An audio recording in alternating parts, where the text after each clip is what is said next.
Hey guys, welcome to another episode of R-Rated Christianity. Thank you for joining us. Those that join us on a regular basis, we appreciate you. We hope that you continue to do that and share with people that you think might benefit from these conversations and exercises and critical thinking. Those that are new, whether you're new now or you're going to watch this new later on, welcome. This is an apologetics podcast. Comes from the Greek word apologia, meaning to give a defense. It means can we defend and can we explain why we're Christians and explain and defend the ideology and the principles behind Christianity and apply them to everyday world and everyday situations. And so that's what we do every week. We try to show and demonstrate and exercise in thinking through things and looking at the world through a biblical lens and explaining things, God's way of doing things, and opening that collection of book called the Bible and letting the Word of God speak through us and to us and apply it to life. That's it. Can does God give the best explanation to all the evidence we see out there in life and the good and the bad? It's not just the good; it's the bad. It's the evil. It's the deceptive, and we're going to talk about both of those tonight. And I'm not as impassioned as you would say, George, as I was yesterday morning. I was kind of went off a little bit with in the men's Bible study. It was heated. I just felt I had a lot on my heart. It was a heavy. I was kind of burdened on my heart to share with the men about Nashville, about what happened at that school and those precious babies that were murdered and taken from us, and then if the adults too. Don't get me wrong, I'm not, but adults are still adults. I mean, those families are never going to be the same, but it's those babies, those precious 9 year olds. I deal with the justice system, as you guys know. I I've seen way too much death, more than most people. I deal with murder scenes and murder, and I've prosecuted and dealt with them, and just seen a lot of video and pictures and things that you can't unsee. But you never get used to seeing a child passed, or especially murdered. And not that those videos, those pictures have been shared, but you know it's on video because that school is everything's on video there. and and so we're going to talk it through because the reaction to this has been, I guess the word is horrific. I mean, it's been horrific the way how this is being turned around, and how George and we've talked about the transgender movement. It's cultish in nature, and we know that, and you're going to see. I think it's playing out before us. I believe, and what I shared with the men the other day, I believe that the Christian church is officially under persecution. I mean, officially. When I mean officially, because just unabashedly, without apology, without a no apologetic nature, just screw you Christians. This is what you get type shit. And so, how should we respond? What's the truth? What's going on here? This is a religion versus a religion. There's never going to be, there's a two-tiered justice system we ever seen. It's a two-tiered narrative. We're seeing a lot of lies, a lot of bullshit, and I've said it for months. We've said it on different formats, but I've said it over and over again that we are in an age of Isaiah 5:20. I mean, and the prophet back then, woe to you who call evil good and good evil, who substitute night for day and day for night and bitter for sweet and sweet for bitter. I mean, when you have everything backwards, when your definitions are just jacked up, when you screw the vocabulary, when your definitions are screwed up, then he's warning us. I mean, what do we think a just and good God is going to sit back and just say, man, no big deal? I mean, he didn't do it. I mean, he showed patience with Nineveh. He showed patience with Sodom and Gomorrah, but there's wrath, and wrath is loving, and wrath is just. But what is the Christian to do? And so we want to just talk it through this thing. I mean, and analyze the incident, the shooter, the battle of ideologies. Where's the church? What's going on? How has there been what has been the response of the media and people in power and politicians and the president of the United States? And I mean, this is not going to be a partisan discussion per se, although it gets there, it gets quick, or you can apply it. But it's just, we're just going to discuss ideas. And we, as followers of Christ, are supposed to be advocating and persuading people towards the ideas of Jesus, the ideas of heaven. And you can't do that if you're not persuaded by it, and you can't do that if you're not courageous. And if when you think that it's getting to the point where it's pretty close to open season on Christians and Christian children, I'm gonna say it. You just cover your ears, or close the kids' ears, or lower the volume. But if you don't fucking get it together and be ready to stand firm for our faith, for our ideas, to protect yourself, and to lovingly influence the process, and courageously influence the process to take to vote people out of office, and to take authority over your children and their minds, and to influence school boards, and to encourage your pastors and your church to wake up and grow a pair, and to advocate, because the time for staying silent and saying it's not my job, or I'm just one person, it's over. It's long past. It's long past, right? And we've been sounding the alarm in our little platform, and we don't have the platform of a Joe Rogan or somebody else, or whatever it is. So whatever, we're faithful with what the Lord trusts us with, whether it's one person or a million people. But we're still one individual people coming together collectively, and you're still one person, and you have other spheres of influence, and you don't know how God's going to use you or use the people around you.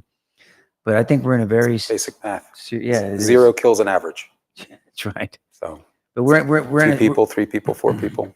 We're in a very. I'm not a doom and gloom guy.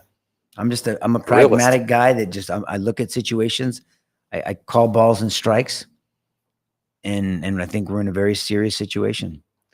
So let's just talk about it. Let's get in there. And then there's another aspect of it. There's an aspect of gun control, which is, you want to get me going up, other than talk, misrepresenting my Savior, and then aside from my family. But I'm passionate about the Second Amendment.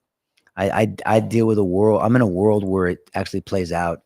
Again, self-defense, defense of third person, use of deadly force, murder, homicide, justifiable this. This is my world. And I've seen the use and misuse of firearms, and who's accountable. I've seen the use and misuse of alcohol, the misuse, the use and misuse of vehicles, the use and misuse of pens, or anything. You name it. So there's a lot there. So we got to talk about the shooting, the shooter, the precious children, the Christian faith, the world's religion, the cult of the world, and the antithetical position, Second Amendment. There's a lot to talk about. I don't know how you want to unpack it. I kind of I just had diarrhea of the mouth on Wednesday morning, and just all in 45 minutes. All in 40, and then you took the last 15. Sorry, I hugged. Did I hear before that Christians are 0 is the score? Like we don't see Christians going out there like this particular. You had mentioned the other day multiple transgender class that have been involved in a mass shooting, right? Well, I didn't. It wasn't me. Somebody had posted it. There's a number of people that have posted it now. It's not on the ones you shared, but I think it's Benny Johnson or whoever the dude is. Someone had sent it to me. Like the last 4 school shootings, and and he named them in Denver and here. He named them all. Yeah, were either someone that was non-binary. The first person. The rest of them were identified as transgender. So what does that mean? That means something. We got to talk about that. How do we get there? We got to talk about SSRI drugs, selective serotonin reuptake inhibitors, antidepressant drugs, hormone blockers. Yeah, all kinds of stuff. Their particular type of gender dysphoria differed, but it was all having to do with gender confusion and what what some are calling resentment as a result of society treating them in some sort of alienating way. That may or may not be the case, but it does raise the question, so what? Why would I kill someone? Why would I kill precious children? Because I'm feeling resentful, unless I've lost all grasp on reality and good and evil. There does seem to be a trend, and no one's talking about it. That includes the church. The church doesn't go anywhere near this, really. The American church is going nowhere near this in terms of nowhere near a united front. I saw, and I thought it was wonderful that a bunch of pastors came out, Nico, said they were praying for the families and praying for the school, and really praying for the nation in the aftermath of this just horror.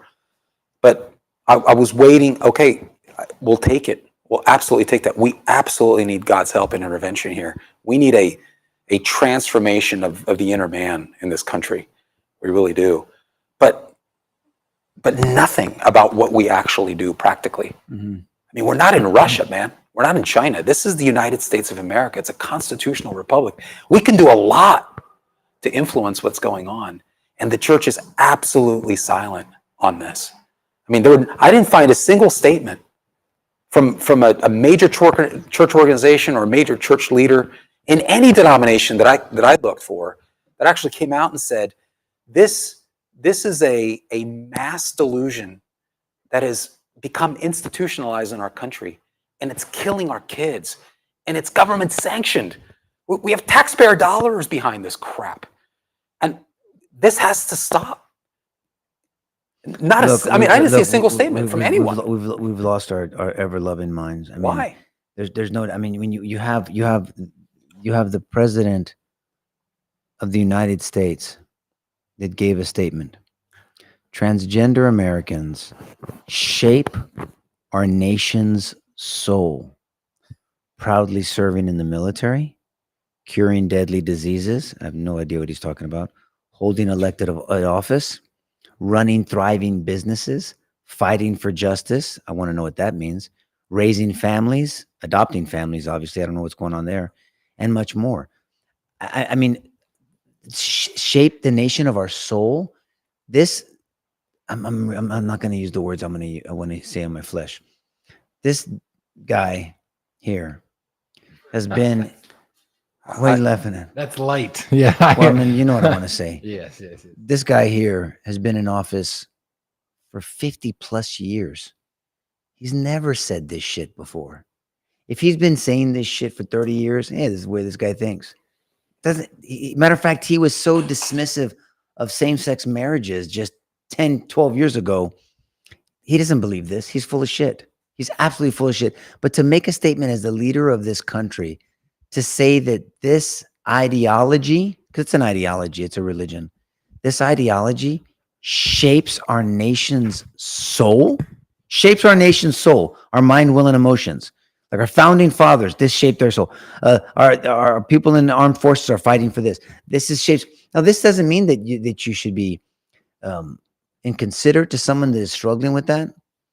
But I don't understand. I really don't. I mean, I'm trying to be an observer, objective, asking questions. If somebody would have a professional and honest conversation with me, what's the obsession? I heard somebody make a statement from one of these trans advocacy groups saying it's a double tragedy. I don't know why it's a double tragedy. It's the one tragedy. There's people that were murdered. But of course, they have to equate the tragedy on the other side.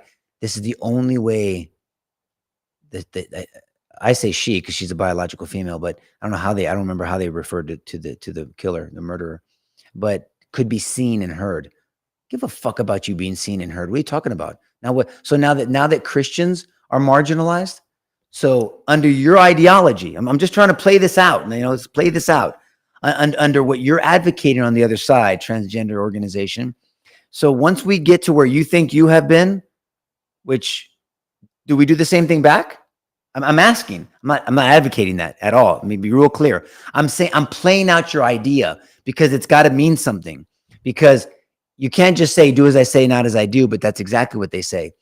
And I know you have a thing to bring up about what they're supposed to do at all costs, do everything I know you're going to show that. It's more than that. It was a statement, which I think you're already capturing some of the essence of that statement. I'm trying to think this through. If I'm eating popcorn in the stands, watching this play out, because it's a battle of ideas. Yes. And this replacement. I mean, when the president of the United States say, and I don't care if you're Republican, Democrat, nobody thought this way before. This guy didn't think this way before. Obama, anybody on either side, shapes the our nation's soul, shapes our not our military, not freedom, not our Bill of Rights, not Judeo-Christian ideology, because that's a fact, whether you like it or not. For since the inception of this country, we've talked about that on the show before. None of that. This shapes our nation's soul. I can't disagree with that in a sense. What? It is shaping our nation's soul. Now, I mean, it's rotting. right. It's rotting our nation's soul. Yeah, sure. I know that's not what he means. But I know that's not what he means. Heroes. He's trying to bring it up. I get it. He's trying to bring it up. Yep. So I mean, it's interesting when you it's been flipped around, and then what on my first statement about this statement from this advocacy group, they said, but this is what you get for indoctrinating your children. This is the demented, demonic. It's not irony. It's demonic, delusional. That's like when someone says, "Oh, you're saying no to sex?" Yeah, no means yes. And in their delusional mind, you're saying yes. When you don't see reality, when they say, "Oh, the dog made me do it," that's not reality. That's what's happening here. This is not reality. The whole transgender movement, by definition, is based on a delusion. This chick, Audrey Hale, called herself they, and they referred to her as trans-identified. She hadn't gone through so-called gender reassignment surgery. The whole thing is a delusion. This whole reassignment language is just bullshit. It's biological sex. Get it right. Sex is not assigned at birth. Get it? No one's assigning that to you. You come out with a penis or a vagina. There's no, let's assign something here. It just is what it is. It's biological sex. So she is termed a trans-identified male. She's a female, biological female, had not gone through any kind of gender so-called reassignment surgery. And even if she had, that doesn't make her a male. That's right. Okay? It's basically aesthetic. And those hormonal injections and those blockers, let's stick to injections because she was 28. So I think she's probably beyond the puberty blocking stage. But the hormonal injections they continue. They don't stop. Okay? And they unmake your mind. The psychological and psychiatric effects are just so well documented. There's an overwhelming amount of data, and we've talked about it in here in other situations, Nico, that show that children are unmade from the inside out. You destroy a human being, you kill them, really, from the inside out. You carve out their soul. You make them fundamentally confused about who God made them to be at the most basic level. And here's the problem. You've got the government now trying to make this normative and turn this kind of delusion into a virtue. This is absolute sickness, and it's killing this country. Not just literally now, but it's killing the country from the inside out. And here's the worst part, and we talk about this a lot. I know, but I don't think we can afford to stop talking about it because people need to understand. They're like, how can our government be this crazy? And it's, by the way, it is Democrats with the assistance of some Republicans and a completely silent church who's not even in the game. Okay? But it's Democrats who are pushing this crap. It's very deliberate. They want to confuse and make the country vulnerable at the most fundamental level, Nico, which is kids. We've got schools that are not teaching a damn thing worth learning. They're indoctrination centers. And they're confusing kids, and they're teaching them to hate themselves and to hate their parents. And I guess I want to know, it's a legitimate question, where were the parents here, man? I mean, has anyone read anything substantive? I haven't read anything about the parents. It's bizarre that one of the girls' daddies is the lead pastor at that Presbyterian Christian church. Right, one of the children, right? One of 3 children. Are you talking about her parents? I was talking about, yes. Oh, I have no idea. I've heard I'm just curious because you gotta. I mean, the data show again that a lot of this is just interpersonal and familial torment. Just a lot of issues in childhood. Yeah, I don't know. I haven't heard. And through counsel and support, that the once sane American Psychiatric Association or American Psychological Association, just nurturing, just counsel, just support. You don't encourage this delusion. We now have a medical complex that actually says this is real science. That the highest level of science when it comes to this is gender identity. That's what science is claiming now. This is insane. This insanity has to stop. This is going to get worse It's not going to get better because the government is behind this stuff. Well, and a lot of confused people. But they're going after but they're going after the kids, and that's the issue. And we've talked about this for a long time.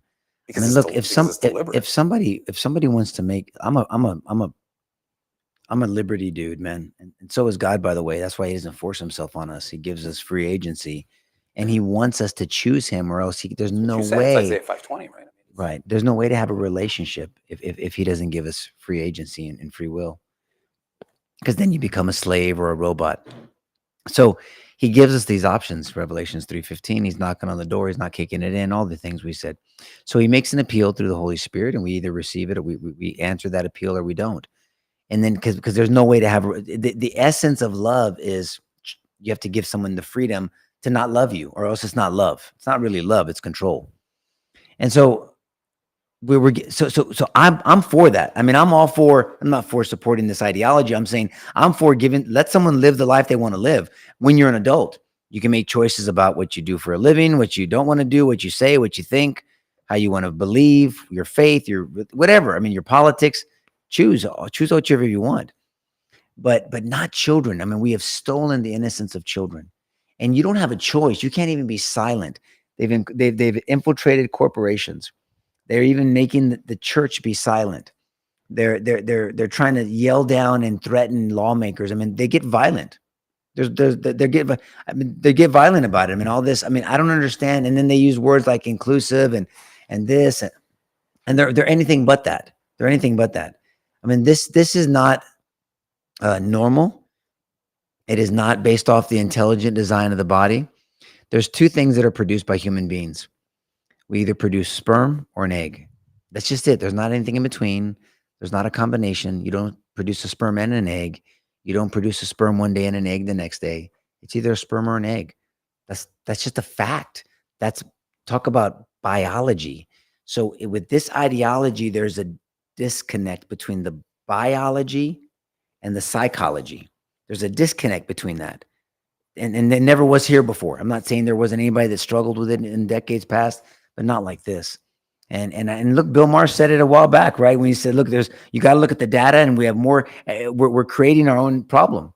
I think that's the essence of what he was saying. And other people have said it too, but it's good that people need to talk about this. This is not healthy for a society. There's no way. And then when it raises to violence, what I'm afraid of is where does this go? Where does it end? It's not a majority. Where does it end? I want people understanding this is not a majority. This is a minority, but they happen to have key levers of government. And so they pose as a majority because they have a huge bully pulpit and have a hell of a bullhorn. But the government rules by the consent of the governed. This is still a constitutional republic. And so I think the question is, do we want our nation back? Do we want to control our government? Are we going to make demands? Because the political structures are still in place to do that. And I keep coming back to the Church of Jesus Christ, Nico, because we have a lot of political power. We have a religious mandate from the Scripture. We have a holy mandate from the Holy Scripture. But we also have enormous political power in this country that we do not use. And to the extent we use it, we actually turn on ourselves and we adopt this crazy ideology into our churches. I mean, and I can't stand the word woke. I know we've thrown it around. The word woke sounds almost childish and cute, but it isn't. There's nothing cute about this. This is decadent and it's perverse to its core. And we've adopted it in the name of compassion. We've turned the gospel on its head to accommodate this thing. This is all over the churches. And we dare not speak up because that means we're not compassionate. What are we, nuts? So, I mean, what's happening is deliberate. So I think it's interesting that you said that they've actually turned this on the Christians. Well, look at the reporting. I mean, that's all you got to do is look at the reporting and they downplay the fact. I mean, look, other people have made calls for this. I was thinking the same thing. Hold on. They released the body cam video, by the way, which is, I mean, I did an interview on radio earlier today. I mean, that body cam video, I think, represents 90+% of law enforcement out there. I really, really do. From what I've seen as a process, I think the institution of law enforcement obviously is a good thing. Of course, there's bad actors in every situation, but we see it and then it gets pumped up, but you don't get all the good stuff. And they're way more than, that's not the only time that happened this year. I guarantee you there was other situations like that. Maybe not in a school shooting, but shooting at a home, shooting in a neighborhood, shooting whatever. I mean, whatever, clearing a house, serving a warrant on someone that's very, very dangerous. I mean, so that was just well done. But you're well communicated. I thought it was good police training. Chief John Drake from the Metropolitan Nashville Police Department. I mean, real straight shooter. I liked him. I mean, I think they got the first call at 10:13 in the morning, and he said by 10:27 the shooter was dead. Yeah, but 14 minutes is a long time. That was something divine intervened there. I mean, I don't know what. I'm curious. But I'll take that over the 77 minutes or whatever from Uvalde. No, whatever the hell it was. First car was there in 4 minutes, and then the suspect was dead after the call. Look, there's no criticism here. I'm just saying there was still a divine intervention somehow. Yeah. 14 minutes with the tools that woman had, that murderer had, could have taken out the whole school. There's no doubt about that. I mean, it's so something, and those officers talk about brave and courageous, and I've seen way too many videos like that, but I mean, you could feel the hunger. They wanted to be there in time. Talk about the dishonesty in the legacy media saying, an AR style pistol, whatever that means. Well, things like that. They're trying to look like a Kel-Tec 9mm. It looked like a Kel-Tec. Right, so but again, they're using the word AR. Of course they are. They're just trying to incite. I mean, everybody gets upset, and we'll talk about. Remind me to talk about that before we leave. Yeah. About this completely dishonest. Talk about it now, bud. You want to talk about it now? Let's do it now. Okay, well, that's fine. Let's talk about it now, and then we'll come back to whatever. Give us comments, whoever's making whatever. But I wanted to say this before we talk about blaming the gun. You have a manifesto. Yes. She's dead. There's not a prosecution. So I understand. Trust me, I did it when I was DA. You're not getting any evidence unless you see it in front of a jury at the right time, or when the case is resolved, then you can get all the evidence. I'm not trying this case in the court of public opinion. I, out of anybody, respect that, and that's the way we should be doing it. But that's not the way we do it anymore. But you're quoting the head of the police department. You're not making this up. There was a manifesto. Yeah. And he was actually pretty candid about. But nobody's releasing it. That tells you exactly her motive. But you're spot on. It was premeditated. Oh yes, that community was targeted. There was maps. Yes. I mean, now, did she say I'm going after Christians? We haven't seen that evidence yet, but it's a very strong insinuation. Well, of course not, but it's a very strong. She actually went to school there years ago. She did. So all I'm saying is there's no reason not to release that manifesto. You can still study it and release it at the same time. Just like you're studying the video, the body cam, and you released it at the same time. No, but he said targeted that school targeted Christians. He said that. I missed that then. Okay, good. So it's legitimate then. And what's interesting is that, and I sent this to Jeff, I thought it was curious. I thought, by the way, the Christian Post, I've been pretty impressed as of late. They're doing really great reporting on this. Really great reporting on this. And I've read a couple of really fantastic pieces, very well documented. But it's interesting that if you show that image, just for people to see, all I did was I took the New York Times, Washington, Chicago Tribune. I got it. But nothing in there about it being.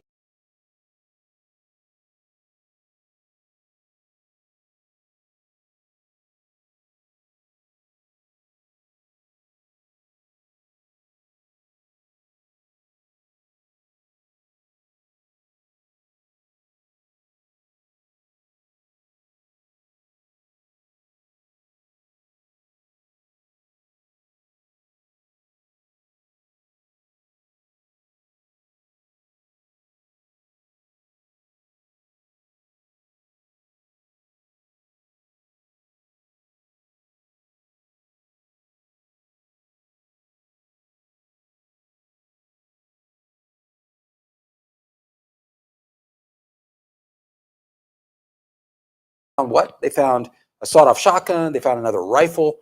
I think she bought like 7 weapons from like 5 days. Yes, correct. And he didn't elaborate, but he said there's a bunch of other evidence.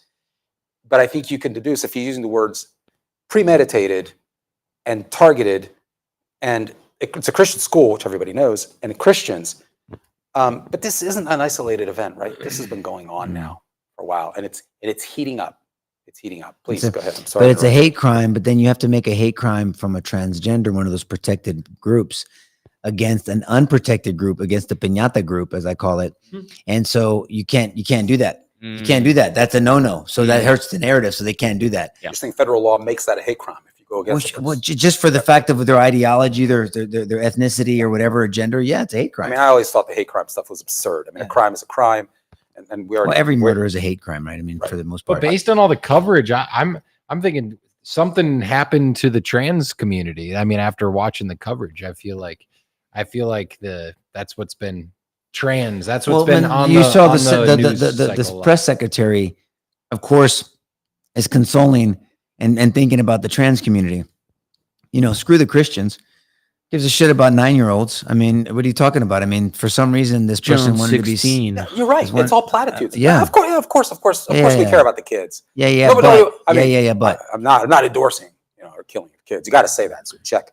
But the thrust of the compassion and the concern is on the impact that whatever has had on the so-called trans. We got to figure community. out what's going on. We got to cater and kowtow more to the trans community so this type of thing doesn't happen in the future. look, But maybe there is an underlying persecution of the Christian church that we need. there's to not look underlining into. anymore. This is not underlining. This is, we got to get off that. Yeah. This is open and blatant. That's right. This is persecution of I mean, when you look at the way that this response has been and this reaction has been, and so they want to blame the Christian because the indoctrination. This is what you get for being so unwelcoming, and then they mischaracterize what and when I saw some dumb dick make a post that, well, if the conservatives or the Christians would have put an AR-15 in a drag queen show, they would have made it a national holiday. I mean, just complete stupidity. Look, I don't want kids seeing any sex, heterosexual, homosexual. I mean, just be kids. Yeah, talk about unicorns. Play cowboys and Indians. You want to be Princess Leia? You want to be Wonder Woman? You want to be Superman? Just don't jump off a building. That's what kids. That's what kids. That's what kids do. You don't worry about gender and fluidity and all this bullshit and drag shows and sexuality and sex fantasies. I mean, this is demonic. I mean, there's no two ways about it. This is. I mean, I don't use that word lightly. But I know George wanted me to start talking about the misnarrative, the false narrative again on an object. I mean, so we want to blame an object as if the object can do anything by itself. This meme, I don't know if you saw this going around today. You put a rock in an evil man's hand and Abel was killed. You put a rock in a righteous man's hand and Goliath was killed, not from the rock, from the sword, but you know what I mean. The point is, it's not about the rock. It's about the person using the rock. The similar weapons. Yeah, the similar weapons that evil woman used to murder those precious people were similar weapons used to stop the evil. It's not about the weapon. It's who's using it. Clearly. And so, but it's in 2018, I think it was 18 or 17. I don't remember. So I said this in the men's Bible study. So, you fact check me, but I'm putting that caveat out there. The data you're going to say is running 12 months anyway. Yes, exactly. Thank you. So on the year that I looked at this, because I was doing a discussion about carry and Second Amendments and all this stuff, and I did a lot of talks and community discussions about it because people were worried. On that year, 35,000 people had lost their lives to the use of a gun, to include 60% of suicide. It's a big deal. 60% of suicide on gun-related death. Yeah. That same year, alcohol-related death, somewhere around 88,000. I don't see anybody championing to get rid of alcohol. Yeah. On this year, so I think it's this year, CDC has some stats. 1 to 17-year-olds, I think there was somewhere around 4,500 kids in that age have passed away. They have categorized it. Gun-related incidents, and I'm even being a little generous from the data that I saw, and if I'm wrong, then correct me, but I'm not way off, is like under 400. Let's say 500 to be safe. But I'm being generous there. Out of the 4,500, 2,100 out of the 1 to 17-year-olds lost their lives to vehicles. Who's championing the vehicle movement to stop vehicles? Why do you need a magazine? Why does one vehicle go past 80 miles an hour, 85 miles an hour? There's not a speed limit in this country that goes past 85 miles an hour. Even a shitty car goes 120. And forget about the motorcycles.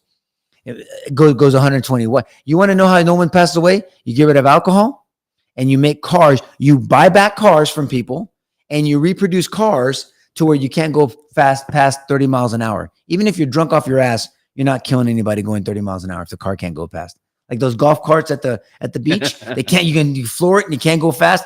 Promise you nobody will get hurt. I mean, you'll get hurt. You'll have so many less deaths, and you won't have 2,100 out of 4,500 dead from vehicles. So it's a bullshit argument. Blaming, first of all, you're blaming an object we don't do it with anything on intox manslaughter. We don't blame the car. We don't blame the car manufacturer. We don't blame the alcohol. We don't blame the alcohol manufacturer. We blame the person who drank the alcohol to allegedly be over the legal limit and be intoxicated, who then drove. That's who you blame. The car and the alcohol don't go to prison, and the car and the alcohol don't get persecuted or prosecuted. The individual does. So it's a bullshit straw man argument. And the only reason why is because the Second Amendment, we all know, was in place to stop tyranny from our government. Now, of course, there was Native Americans, there was outlaws, there was bandits, there was animals, that too. But it was for the government not to get out of hand. Now, I'm going to say something. Since you asked, I'm just going to say something. You're not going to find a more passionate Second Amendment advocate, a responsible. But I'm the guy that, and you can ask these gentlemen. I'm a fucker about it. Train with your weapon, confirmed, or carry a hammer. You're not doing anybody any favors. You either train with that weapon. Nobody buys a car as a teenager. Nobody buys a car as a teenager and starts driving. You get a license, you drive, you learn to drive. This is dangerous too. Now, I believe, this is my opinion, in a perfect world, you should be at 21. You're not a convicted felon for violent crimes. White collar crimes don't scare me, but you're not a convicted felon. You're not a gang member. You have not been deemed incompetent or insane. You should be able to buy a handgun or a hunting or shotgun after you do a background check. I would not be opposed. This is just me. I would not be opposed to a requirement of taking a safety class for a high capacity long rifle. That's me. When the Second Amendment was implemented, our founding fathers, you can't forget that everyone grew up around weapons. I grew up around weapons. I mean, you were a 5-year-old, you were probably hunting rabbits and out there making sure that the coyotes and the foxes didn't come in with the chicken. You were handling weapons. You were taught, you had to. They were a necessity in your life. It's not so today, unless you're playing a stupid ass video game or carjacking someone on a Nintendo somewhere. I mean, so all I'm saying is that's me. Now I get the argument. Yeah, if you give them an inch, they're going to take a mile. I agree. I get that. So this is just speculate. I'm just saying that's how reasonable I am. In a perfect world, I want someone to understand a high capacity long rifle, where the magazine is, how to clear it, shoot it. I would like a 2 or 3 hour course. Do it, boom, boom. You buy it in one day if you get it done. That's me. But all that to say, that was just a little side note. All that to say is we cannot, I think it's disingenuous. I think it's actually deceptive because it's deliberate to blame an object that doesn't have the data to support it unless you play Twister with the data to support blaming the object versus the user. Because I'm going to tell you my last point that I said to the Men Wednesday, and no one's ever had a counter to this, ever. And I've been in a lot of debates on weapons, on firearms. You tell me, make a list. Make a comment. Make a comment. You tell me what's the most dangerous environment in this country. Give me the most dangerous environment in this country.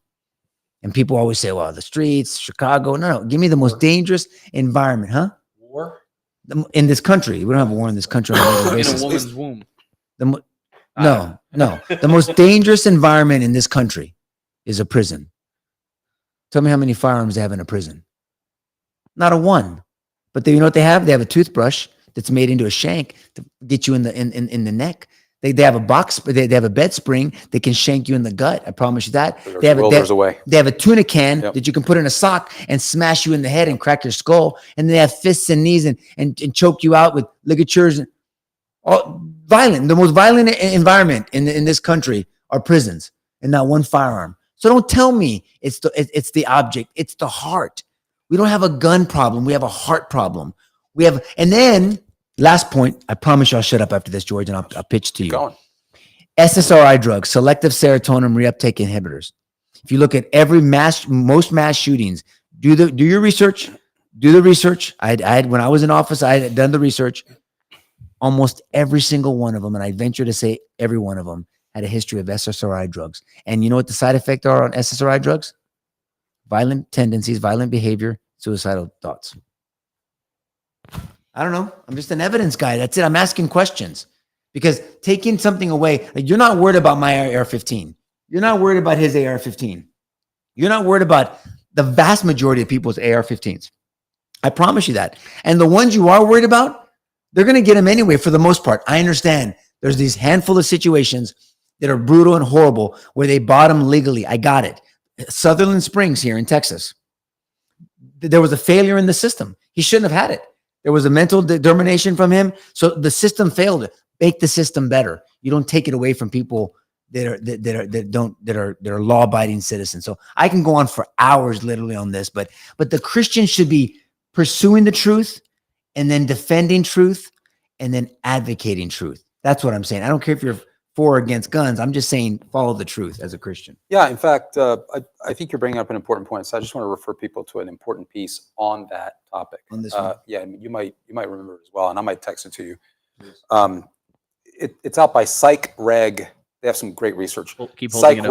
PsychReg.org. And there's a great piece called "An Uncomfortable Truth: Does the Rise of Antidepressants and SSRIs Fuel Mass Shootings?" They have the data in there? Indeed. I see. And so it's well documented, and there's a number of studies that point out that, and this isn't, it's not, how shall I say, it's not the only thing. No. But it's a contributing cause. Yes. And we have reason to be concerned. We've got about 150 million Americans that are on these types of drugs. And that's a problem. That's a problem. It inhibits decision making. These are central nervous system depressants in many cases. Okay, please read it. It's fantastic. An Uncomfortable Truth: Does the Rise of Antidepressants and SSRIs Fuel Mass Shootings? A mass shooting is typically, I think, it's typically a minimum of 4 people. Some data sources say 3 or more people or 4 or more people. But please check that out, and you'll get lots of references there. But here's the thing. But you know how you fix this? All these dumb dicks in politics, they want to argue. I mean, you know how you fix this? And I don't care what you think about Ukraine. You can have your opinion. I have mine. But if we just took $14 billion, how much have we sent to Ukraine so far? Yeah, 100 and what? About 150 billion. $150 billion to Ukraine to worry about their borders. And ours, forget about it. But $14 billion, what did we say? Would put 2 armed guards in every school in the country. Yeah. Am I right? That's about right. Yeah. Even if it was double that, how about double it? Make it $30 billion. 30 billion, 150, give us 30 for our kids. We got armed guards in jewelry stores. You got armed guards at concerts. You got armed guards for all those pricks in Congress, arguing against armed guards everywhere, but not for our children. $14 billion will take care of our children. At least give them a better chance. Armed guards. That's the only way to do it right now. And it's a quick fix, an immediate quick fix. You can hire former law enforcement, former military, train them up. I mean, enough of this. When people say creating jobs. Well, but no kidding, right? I mean, screw those IRS agents. Put them over here. I mean, look at that. How about that? Them apples. I mean, just it's a simple fix. Right. So you still think this is accidental? It's not deliberate? $150 billion to protect other people's borders so that other people can keep their kids safe, right? But we won't do that over here. We got totally porous borders. We have no idea who's coming across. Right? That's okay. And it's not okay for us to argue that the Second Amendment is in place so people can exercise self-defense against criminals. And yes, God forbid, their government. Right? But we need to, George, that's a constitutionally protected right, last time I checked. But that's getting increasingly more threatened. I mean, blatantly. There's always been an effort from Democrats to go after the Second Amendment. But it's blatant now. I mean, every time something like this happens, they can't waste a good opportunity. Gun control. Forget about SSRIs. Forget about fatherless homes. Forget about these blockers and this delusion. Forget about Hollywood. Forget about this. Forget about video games. Forget about the moral compass. Forget about no parameters. Forget about no shame. Forget about anything goes. Forget about telling teachers to piss off. I mean, if you see the cases that come out of schools, if you're not involved in it, it's a war zone. I don't have no idea. I have there's a client where we're dealing with the situation the same day that whatever happened with our client allegation, there was 9 fights in a school and 2 mosh pits. The fuck? What are we doing? How do you learn in the environment? 9 fights. I mean, look, I'm an old school dude. I mean, you got to square up with somebody. You mutual combat. Make sure it doesn't get out of control. Bing, bing, bang. Shake hands, and that's it. We're square. Or put on some MMA gloves. I don't know. I'm that's me. But that's mutual combat. That's not an assault. 2 people want to scrap. Go it. Then you're done with it. Monitor it. Break them up and go back. Preach it, baby. I mean, Preach but 9 fights in the school, mosh pits. What are we doing? And then the onslaught, the attack against the Christian ideology. Look, John 16:33 said, in this world you will have trouble, but have heart. Trust God when you don't have all the facts. Have hope in Christ. I've overcome the world. Don't forget, if they hate you, that's what I was going John to say 15, earlier. 17. John 15, 16. They hated me first. That's it. Blessed are you, Matthew 5:10, who are persecuted for righteousness. Blessed are you if you're spoken evil of and said all kinds of false things against you because of my name. Blessed are you because great is your reward in heaven for me.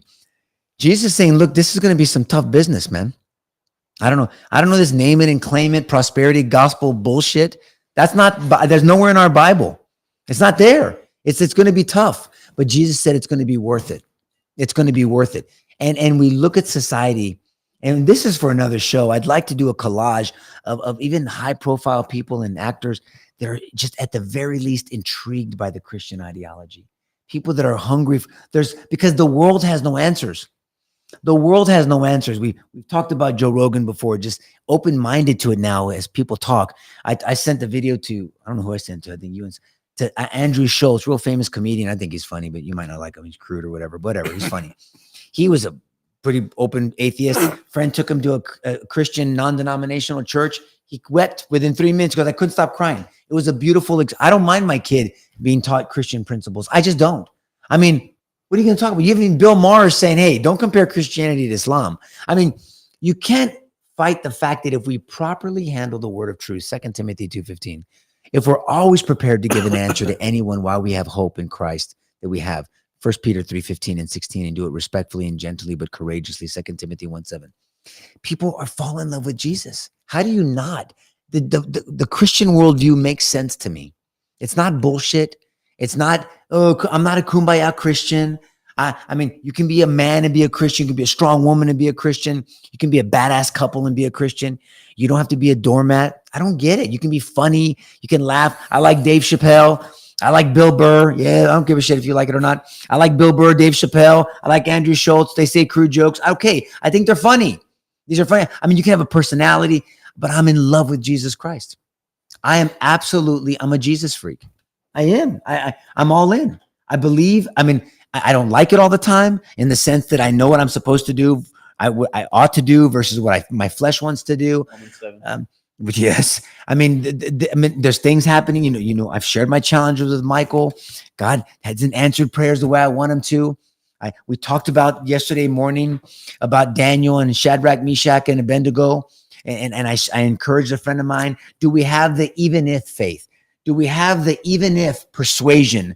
Hebrews 11:1 gives us a definition of faith. We got it. But the even if, even though our God can, so he's sovereign, he's strong, he can do anything he wants to. Our God can deliver us from that. Damn, that looks hot as shit.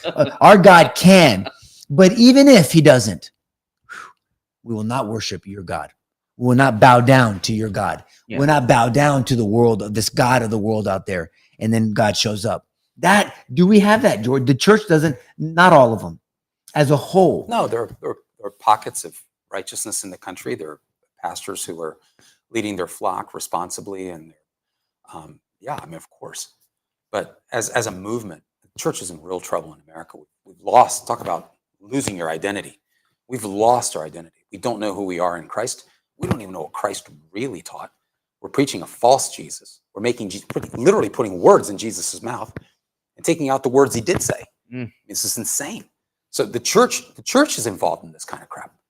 And ultimately, I was thinking about what you were talking about. This is ultimately about stewardship. We have to be good stewards of what we have. We really do. What do we do about this? This is ultimately a stewardship question. How is the church going to respond to this? We can't just say, hey, we're praying for you guys. Sure. God's heart is wounded along with yours. David, I'm going to pray, Goliath, that your head falls off your shoulders. No, he did something. He didn't just pray. Yeah, and I appreciate that those children are in the presence of Jesus. They're in a far better place than we are, true enough. But God gave them precious, sacred life that they don't get to live. Because an evil piece of shit decided that we're going to take them out. For what? They didn't do anything. They didn't have a chance to do anything. I mean, they are literally innocent. They didn't do anything. What in the world? So what are we going to do about that? We can talk all day long and bitch all day long.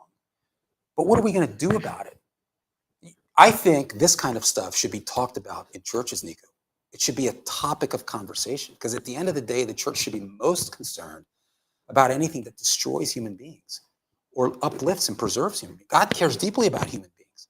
The whole gospel program, the salvation of depraved, lost human beings, is about the fact that we're image bearers. We're that precious to God.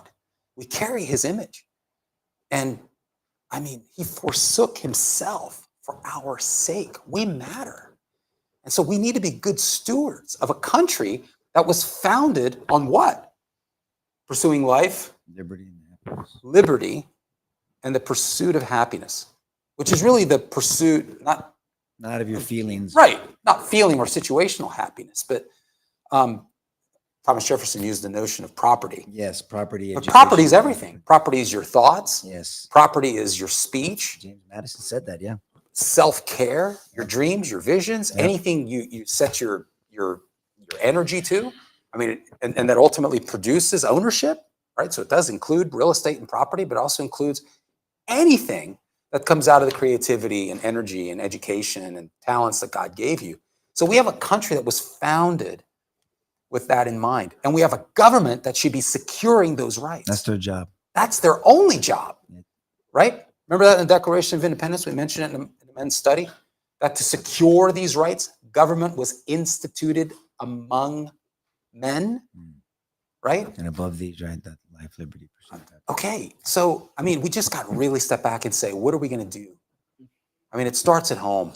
Hug your kids, love your kids. I can't help it. Pray for them. I've met with families. I've seen it.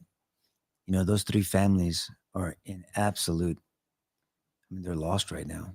I mean, my heart grieves. There are no words. I mean, just no words.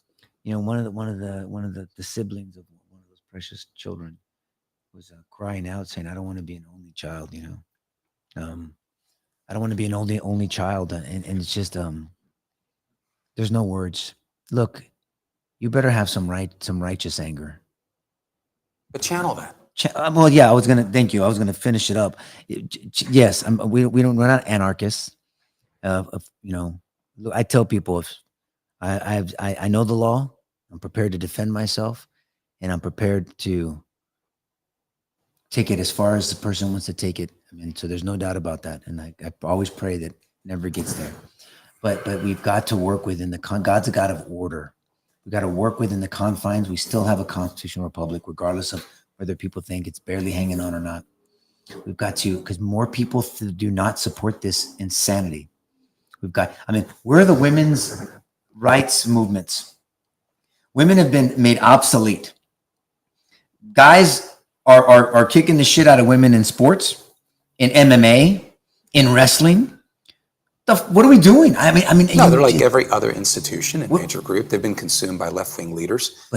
So that's right. It's not good enough. But yes, you're right. But it's not good enough, because that's a small minority. It's like the squeaky wheel gets the grease. And where's the squeakiness on the majority side? And look, that's right. And you have, but it begins with you. Even people with the Democrat and Republican. I promise you, this really is not a partisan thing. It's advocated more in the Democrat side, but you get people like Bill Maher. You'll get people that are Democrats saying, "Wait, I got limits, man. This ain't it.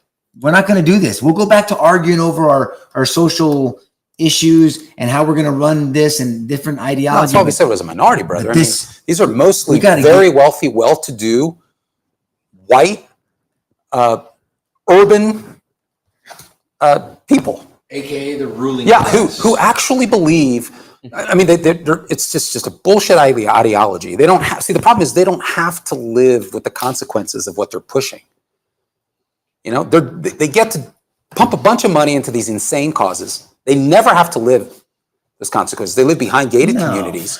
And they don't worry about nothing wrong with gated communities. I'm painting a picture here. And this is true. Demographically, this is a lot of what constitutes the power sources of the Democrat Party. And this is the issue. Having laws passed, but never suffering the consequences. It's not supposed to work that way. Government of the people, by the people, for the people. So how's this going to change? It really does begin with you. Nico's right. Are you not just praying for your kids, but are you teaching your kids? Are you not just instructing your kids to speak the truth in love, but as we say, attack error? Do they watch you push back on error? Do your kids actually see righteous anger and righteous outrage? Do you explain to them the difference between being outraged and being righteously outraged and channeling that energy in this amazing country through the political vehicles and political tools that we have available? Do you actually call? I know we talk about it like it's become just sort of throwaway calls, but you know, I've actually called representatives. I'll do that because I believe there's merit in logging a call. And I'll state a concern. I'll leave a message. Now, one guy, not going to move the needle. But if everybody was outraged and they could get a sense that there's this building consensus around these things. How about the church? Why don't we have these initiatives in our church? We have local representatives. Why aren't churches, even a small church, maybe 100, 200, 300 people? Can you imagine invite them out there? Yeah, absolutely. And have them sort of, I was going to say march, but like on a march effect, but actually call those representatives en masse. You could make a significant dent. Our leaders are asleep at the wheel with very few exceptions. There are some that are doing yeoman's work, but most of them are asleep at the wheel. This can't continue. I promise you, it starts at home. Ask God and ask how you can get involved. Jeff, anything before we close up? Any comments? I mean, any questions that we can answer really quick or address? Concerns, observations. Well, I liked what Tyler said about persecution, because persecution has always been happening to the Christians. It's just in America, it wasn't a thing as common as other nations and other countries. And now we're understanding that we're not that special country we used to be. And we're going to start becoming like a lot of other places where Christians are on the radar, and it's going to become the new default.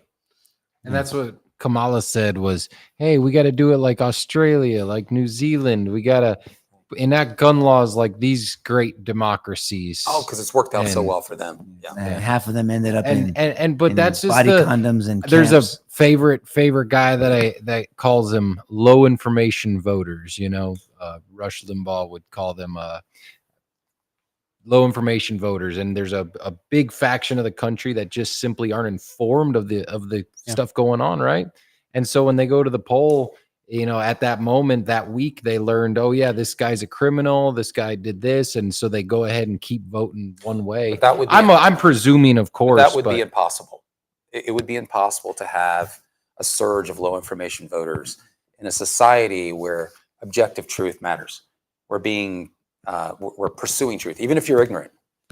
Even if you're ignorant, you could be ignorant and want to not be ignorant. But the problem is we have a growing number of low information voters who enjoy it. I mean, we're so tribal. I mean, we could be staring the truth in the face. Doesn't matter. But because it doesn't agree with me and my team, then I just disregard it. And that's becoming more and more evident in the country. That's really, really dangerous, man. So even in a sports team, the people that wearing the same jersey will break up a fight with they don't want to see because they want to win by the rules. And the scripture talks about playing by the rules. Fight the good fight of faith, play by the rules. And it doesn't work this way. George and I bring up tribalism all the time. We become a tribalistic society. It doesn't matter what you believe. I mean, you know, you're right, I'm wrong, or my side's wrong, but I can't disagree with my side. So that means that you're You worry about the tribe you're in versus the ideas that your tribe is allegedly trying to espouse. And I'm an idea dude. I mean, here's a set of ideas I believe in, which are biblical. I believe John 14:6 that Jesus is the way, the truth, and the life. No one gets to the Father but through him. And I espouse Matthew 28:19. I espouse biblical ideas. So there's nothing that wants any questions or anything. We'll wrap up. We don't need to talk. I don't need to hear myself talk anymore. I mean, nothing. Just some common comments. For example, Deborah says, if they did gun control, criminals would still get guns. Any counter comments, like criticism or questions? So I want to address. I don't avoid bad comments. No, okay, that's whatever. I mean, they're welcome. A lot of people still think George's name is spelled with a GEO. It's JOR. Well, no, yeah, but we pronounce it George. But it's if you're Spanish, it's Jorge. If it's called a lot worse. How do you say it in Portuguese? Jorge. Oh, Jorge. Right. Then it becomes Josh. French. Isn't it French? That's French. Jorge. Sound French when you Georges say that. Saint Pierre. Josh. Yeah, there you go. All right, guys, pray for the people in Nashville, the families in Nashville. I thought the governor of Tennessee put out a really nice statement. I want to. There's a guy by the name of Brandon Showalter who writes for the Christian Post, and I sent Jeff an image of a podcast that he does on this issue. Here, I got you. He's an avid researcher on this issue. It's pretty effective.